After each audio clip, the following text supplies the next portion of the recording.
This marble head, now detached from its body, was one of thousands of portraits representing Faustina the Elder, a Roman empress who lived at the height of the empire in the 2nd century. Her images in stone, metal, and paint would have been seen by millions throughout an empire that extended from Scotland to Syria. Hair was a prime expression of a Roman woman's identity. For the Empress Faustina, hairdressers created an elaborate coiffure composed of soft waves combed back into a complex braid. It has long been debated whether hairstyles, such as Faustina's, can be made using a woman's natural hair. Did the sculptor accurately reproduce a hairdo Faustina wore in real life? To answer these questions, a contemporary hairstylist undertook a reconstruction of Faustina's hair. We know that wealthy Roman women had female slaves who were specialized hairdressers. Although this stylist worked alone, it was not uncommon in antiquity for several slaves to work on their mistress's hair at one time. The model has thick curly tresses that resemble the texture of ancient Mediterranean hair. Her hair may be shorter than Faustina's, but as we shall see, this was no deterrent to reproducing the intricacies of her style. The stylist begins by combing and dividing the hair into sections for the braid.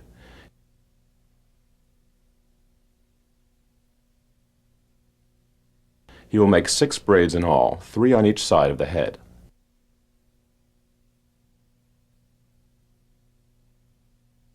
He loops the braids from one side up to the crown of the head.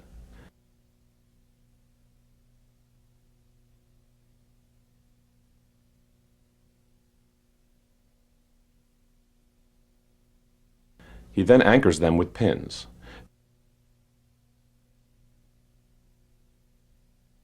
Pins of precious materials such as metal and ivory have been found in many women's tombs.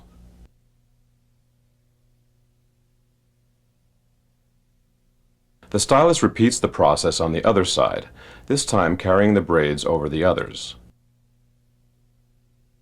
This creates a series of overlapping forms that catch the light as it plays across the surface of the hair. The sculptor of the Mount Holyoke Faustina has captured this same effect with the chisel and drill. Similarly, the die cutter of this gold coin manages to show the light flickering over Faustina's waved curls. When we see a finished sculpture, we tend to forget that the depicted person had millions of individual strands that did not necessarily behave. In accordance with ancient tradition, the stylist warms beeswax between his hands in order to slick the hair and keep errant hairs in place. Controlled hair had moral connotations for the Romans. A well-groomed woman conveyed her cultus, a Latin word meaning culture. In contrast, the loose hair of barbarian women looked wild and unkempt. They had yet to be civilized, that is, Romanized. As a crowning feature, Faustina wears a nest of concentric rings of tight, thin braids. We will never know whether this was made of Faustina's own hair or whether it was a separate hairpiece.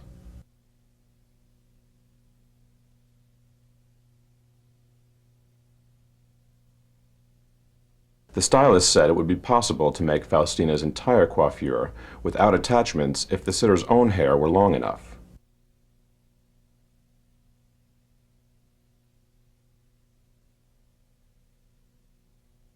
For women who were not so endowed, hairpieces such as the several long braids that the stylist uses would have been necessary.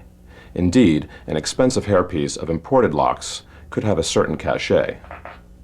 To Christian and Roman moralists, however, such artifice was one more sign of female extravagance and decadence. A modest woman went out in public with her head and body covered.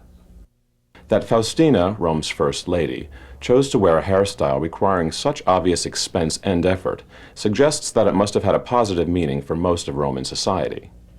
Conceived like a work of art itself, a woman's coiffure was part of an overall image that, together with her pose and costume, presented her as a unique individual of high social and moral standing. As the final touch, the stylist gives his model a metal band that holds the front of the arrangement in place and articulates the different zones of the stacked coiffure. Others might interpret this element in the Mount Holyoke Faustina as a leather band or cloth ribbon. Whatever the sculptor intended, this element elevates the Empress's height, thereby enhancing her monumental look. This exercise in reconstruction took approximately 2.5 hours. In the stylist's opinion, a skilled hairdresser, familiar with the style and aided by 1 or 2 assistants, could have executed it in less than an hour. With this hairstyling, the model has been transformed into a classical ideal of female beauty. Her hair's center part emphasizes the symmetry of the face, and its overall contour shapes it into a perfect oval.